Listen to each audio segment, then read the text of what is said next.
പ്രധാനമന്ത്രി നരേന്ദ്രമോദിയും അബുദാബി കിരീടാവകാശി Sheikh Khalid bin Mohammed bin Zayed al നഹ്യാനും കൂടിക്കാഴ്ച നടത്തി.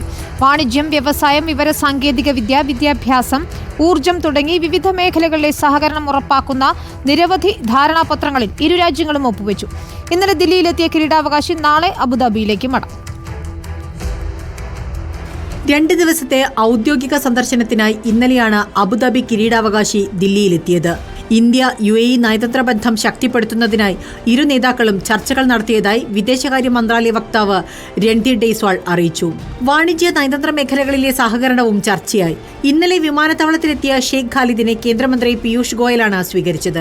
നേരെ ഹൈദരാബാദ് ഹൌസിലെത്തിയ കിരീടാവകാശിയെ അവിടെ എത്തിയാണ് മോദി കണ്ടത്. ഏറ്റവും അടുത്ത സുഹൃത്തിന് ഊഷ്മള സ്വാഗതമെന്നാണ് കൂടിക്കാഴ്ചയെ വിദേശകാര്യ മന്ത്രാലയം വിശേഷിപ്പിച്ചത്. രാഷ്ട്രപതി ദ്രൗപദി മുർമുവുമായുള്ള കൂടിക്കാഴ്ചയ്ക്ക് ശേഷം കിരീടാവകാശി മുംബൈയിലേക്ക് തിരിക്കും. മന്ത്രിമാരും വാണിജ്യ, വ്യവസായ മേഖലയിലെ മുതിർന്ന ഉദ്യോഗസ്ഥരും അദ്ദേഹത്തെ അനുഗമിക്കും. നാളെ മുംബൈയിൽ നടക്കുന്ന ബിസിനസ് മീറ്റിൽ കൂടി പങ്കെടുത്ത ശേഷമായിരിക്കും മടക്കയാത്ര.